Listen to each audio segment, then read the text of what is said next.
তোলো একটু তোলো তোলো।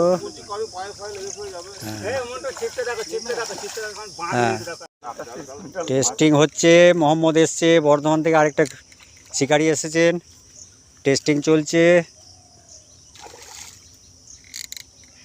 মোহাম্মদ ইতিমধ্যে দুখানা মাছ গেঁথে ফেলেছে। এই সাইজের মাছ অসংখ্য আপনারা পাবেন। মাছটাকে দেখুন আপনার আগে, যা বলেছি তাই, তার কোনো কথার হবে না। 400 থেকে আরও 800, 900, 1.5 কেজি পর্যন্ত রুই, মৃগ, কাতলা সবই পাবেন। আপনাদের চিন্তার কোনো কারণ নেই।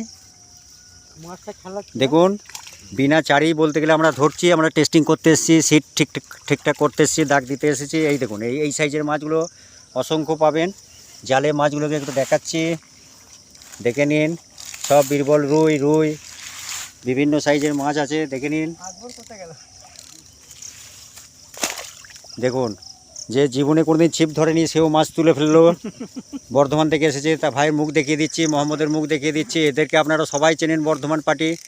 এই দেখুন, এ জীবনে কোনোদিন ছিপের মুখ দেখেনি, মাছ ধরে ফেললো। ঠিক আছে, দেখুন 400 সাইজের মাছ বলেছি, 500, এটা 500 সাইজের একটা মাছ, দেখে নিন। আপনারা অবশ্যই পাবেন মাছ, ব্যর্থ হবেন না, চলে আসুন।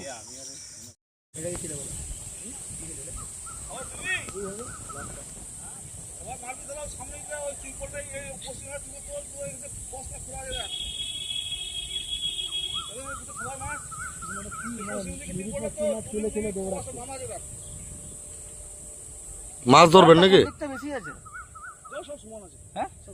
সব সমান আছে, চারিদিকে সমান আছে। এই পাটটা একটু খালি উঁচু হয়ে গেল, বলো। এই পাটটা উঁচু করা হয়, ও তো অসুবিধা নেই। এই পাটটা উঁচু হয়ে গেছে। আইসি সব পরিষ্কার করা চলছে, কালকে ডাল ছাড়া হবে সব। ডাল ছেটেন না, ডাল ছাড়বেন কেন? না, ওই জন্য ওই নিম গাছের ডালটা ওইখানটা একটু অসুবিধা হবে। ওই যে নিম গাছটা একটু অসুবিধা হবে। পশ্চিম দিকে ত্রিপল তল, পশ্চিম দিক থেকে ত্রিপুরা তল, দেখ বস্তাটা খোলা আছে, দেখ একটা এই মুটিটা বামা আছে, হালকা করে দেখ। আমরা ঠিক আন্দাজ করে পুকুর এক চান্সে ধরে নিয়েছি। আমি তো বললাম যে, আমাকে বললো যে পুরো চৌকো পুকুর, ক্রামবোর্ড পুকুর, পুরো ক্রামবোর্ডই আছে। এটা মস্ত।